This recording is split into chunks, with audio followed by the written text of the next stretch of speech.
បាទថ្ងៃនេះយើងមកនិយាយអំពីព័ត៌មានកីឡាអន្តរជាតិសំខាន់ជាពិសេសនៅក្នុងពានរង្វាន់ UEFA Champions League ដែលចាប់ផ្ដើមបើកដំណើរការបើកឆាកតែមកនៅក្នុងរដូវកាល2025-2026អញ្ចឹងយើងចូលទៅដំបូងគេហ្នឹងគឺយើងមើលអំពីលទ្ធផលការប្រកួតយប់មិញបាទយប់ថ្ងៃទី16ដោយអាសនលគឺបានយកឈ្នះអាតឡេទិកបៀបាវ2-0ដោយជួយឲ្យអាសនលរដូវកាលនេះគឺបិទ clean sheet បានច្រើនមែនទែនហើយ PSV បានចាញ់ក្រុមអានញៀនបាទអានញៀនហ្នឹងគឺមកពី League Basic ដែលក្រុមនេះគឺឈ្នះជាលើកដំបូងនៅក្នុងពានរង្វាន់ UEFA Champions League ហើយក្រុមមួយទៀតដែលឈ្នះលើកដំបូងនៅក្នុងពានរង្វាន់ UEFA Champions League គឺក្រុមបាល់ទាត់ Qarabet SK បាទសមាជិកលីកកំពូលអាហ្សាបៃហ្សង់ហើយឈ្នះហ្នឹងគឺឈ្នះ Benfica 3-2ហ្នឹង Benfica ចាញ់ក្រុម Qarabet SK ហ្នឹងគឺធ្វើឲ្យផ្ទុះខ្លាំងមែនទែនអ្នកគ្រប់គ្រងមិនសប្បាយចិត្តការដឹកនាំហើយក៏ចង់បានគ្រូបង្វឹកថ្មីហើយក៏ភ្ជាប់មករឿងចុះសេម៉ូរីញ៉ូបាទចុះសេម៉ូរីញ៉ូទើបតែត្រូវបានក្លឹប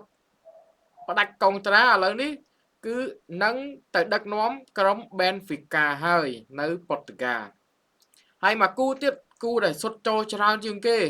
ជូវិនទូសប៉ះជាមួយនឹង Dortmund បាទ4ស្មើអូគូនេះសុទ្ធដល់ហើយមកគូទៀត Real Madrid មកចាស់ជើងឯកសម័យកាល15សម័យកាល UCL យកឈ្នះម៉ាក់សី2-1ហើយទទួលបានកាតក្រហមមួយផងដែរនិងគូចុងក្រោយ Spurs បានយកឈ្នះ Villarreal 1-0នៅក្នុងជំនួប Real Madrid ប៉ះម៉ាក់សីបាទក្នុងការប្រកួតហ្នឹងលេងបាន5នាទី Trent Alexander-Arnold ខ្សែការពារអង់គ្លេសដែលទើបតែចូលរួមជាមួយ Real Madrid បានរងរបួស hamstring បាទហើយក៏បានចាក់ចេញពីទីលានជំនួសមកវិញដោយ Dani Carvajal ខ្សែការពារចាស់វស្សានិងជាកាពីតែនក្រុមសញ្ជាតិអេស្ប៉ាញហើយអាណហ្នឹងឈឺដាក់Carvajalមកលេងបានចូលដល់តោងទី2កាតក្រហមទៀតបាទអញ្ចឹង Real Madrid ខ្សែការពារស្លាប់ខាងស្ដាំទាំង Trent Alexander-Arnold ទាំង Carvajal និងអវត្តមាននៅក្នុងការប្រកួតទី2នៃពានរង្វាន់ UEFA Champions League ឲ្យ Real Madrid បាទនេះរឿងអវិជ្ជមានដល់ពេលរឿងវិជ្ជមានវិញអឹមបាប៉េឥឡូវនេះសុទ្ធបាន50គ្រាប់ហើយឲ្យ Real Madrid បាទចូលរួមបានមួយរដូវកាលនិងទើបតែដើមរដូវកាលទេអឹមបាប៉េសុទ្ធចូល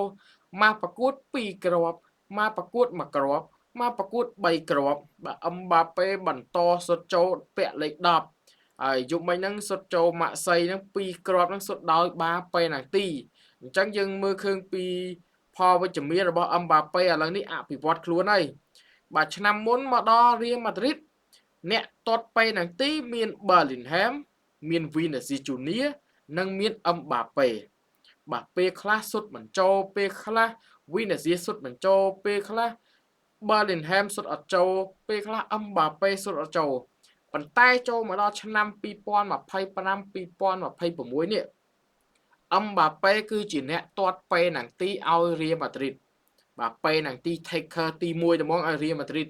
ហើយมันកម្រណាស់ដែលអឹមបាប៉េសុទ្ធមិនចូលដោយសារអីគាត់មក Real Madrid នេះគឺតាមក្តីសម័យដែល idol របស់គាត់គឺ Cristiano Ronaldo អញ្ចឹងបើចង់ដើរតាមកន្លង Ronaldo ត្រូវចេះទាត់ប៉េណាំងទីត្រូវចេះទាត់ free kick ត្រូវចេះប្រើក្បាលដើម្បីតែតបញ្ចូលទីអឹមបាប៉េនៅសល់កន្លែងហ្នឹងមួយទៀតអឹមបាប៉េ free kick រៀងស្ទើរហើយនឹងការប្រើក្បាលហ្នឹងក៏រៀងស្ទើរដែរអញ្ចឹងត្រូវវឹកហាត់កន្លែងហ្នឹងឲ្យខ្លាំងជាងមុនទៀតដើម្បីដើរតាមកន្លង Ronaldo ឲ្យបានបាទនេះតាក់ទងទៅនឹងអឹមបាប៉េហើយយើងមើលទៅ Arsenal វិញ Arsenal ឆ្នាំនេះមិនអាចមើលរំលងបានទេឆ្នាំ2025-26នេះខ្ញុំមើលឃើញ Arsenal អាចនឹងមានភាគរយឈ្នះពានបាទពានអីមិនដឹងទេតែអាចមានភាគរយឈ្នះពានឆ្នាំមុន Premier League លេខ2 Champions League ពាក់កណ្ដាល Black Rod បាទអញ្ចឹងឆ្នាំនេះខ្ញុំមើលឃើញពី Arsenal យើងមើលនេះពី4 5ប្រកួតចុងក្រោយបាទ5ប្រកួតមិន5ប្រកួតចុងក្រោយ5ប្រកួតនៅក្នុងរដូវកាលថ្មីនេះបើកឆាកមកភ្លាមប៉ះ Man U 1-0 បាទឈ្នះ 1-0 អត់មានរបូតគ្រាប់បាល់ទេប៉ះជាមួយ Leeds United ឈ្នះ 5-0 អត់មានរបូតគ្រាប់បាល់ទេប៉ះជាមួយ Liverpool ពេលហ្នឹងលេងល្អដែរប៉ុន្តែចាញ់ 1-0 ចាញ់ហ្នឹងទាត់បាល់ free kick ទៀតមិនជាការ set piece ឬការរៀបចំអីទេដែលសុទ្ធចូលហ្នឹងហើយប៉ះ Nottingham Forest ឈ្នះ 3-0 ហើយប៉ះ Athletic Bilbao ឈ្នះ 2-0 អញ្ចឹងក្នុងចំណោម5ប្រកួតហ្នឹង Arsenal លបោតតាមមួយគ្រាប់ប៉ុណ្ណោះមួយគ្រាប់ហ្នឹងដោយបាល់ free kick ទៀតបាទបើរៀបចំលេងត្មងគឺសុទ្ធ Arsenal មិនចូលទេអញ្ចឹងខ្ញុំមើលឃើញពីតំបន់ការពារអ្នកចាំទី Arsenal ល្អបំរើឥឡូវក៏ចាប់ដើមល្អប្រយុទ្ធក៏ល្អទៀតអញ្ចឹង Arsenal ឆ្នាំនេះខ្ញុំមើលឃើញពីភាគរយនៃការឈ្នះពានណាអាចនឹងមានភាគរយខ្ពស់សម្រាប់ Arsenal ក្រោមការដឹកនាំរបស់លោក Mikel Arteta ហើយយើងចូលមកលោក Jose Mourinho បាទបន្ទាប់ពី Benfica ចាញ់ Qarabağ SK បាទក្រុមមកពី League Azerbaijan ធ្វើឲ្យអ្នកគ្រប់គ្រង Benfica ថ្នាក់ដឹកនាំខឹងសម្បាមែនទែនហើយចង់រកគ្រូបង្វឹកថ្មីហើយក៏បានទៅចរចាយកលោក Jose Mourinho ក៏បានយល់ព្រមដែរបាទហើយមុន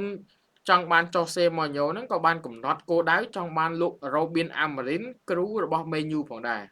ប៉ុន្តែគាត់នៅមានកុងត្រាជាមួយ Man U ហើយ Man U ក៏មិនទាន់ជា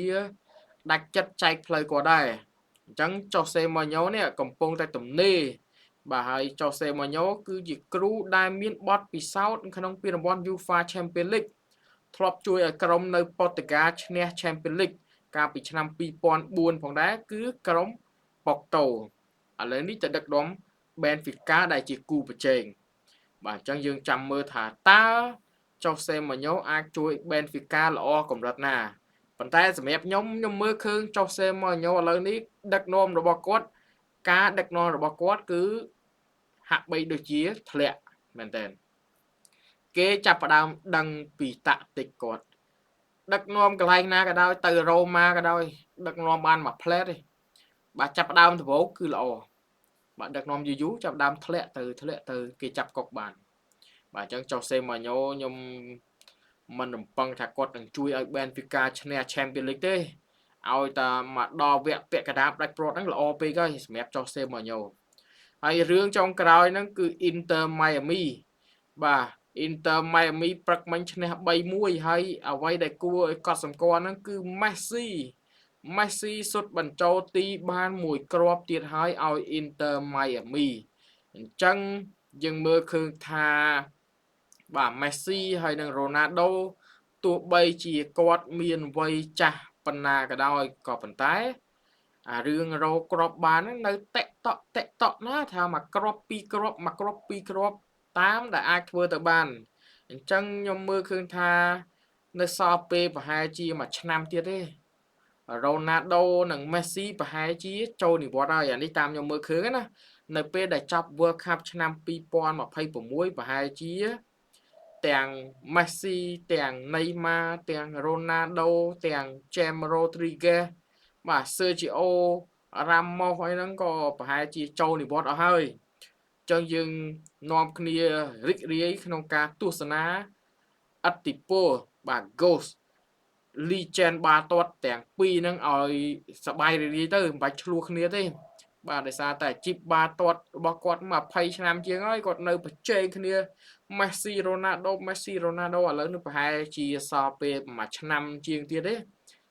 Ghost ទាំងពីរនេះប្រហែលជានឹងចូលនិវត្តន៍ហើយបាទនេះគឺជារឿងរ៉ាវព័ត៌មានកីឡាអន្តរជាតិនៅថ្ងៃទី17ខែកញ្ញាឆ្នាំ2025អញ្ចឹងយើងចាំជួបគ្នានៅព័ត៌មានកីឡាជាបន្តទៀតនៅវីដេអូក្រោយសូមអរគុណសូមជម្រាបលា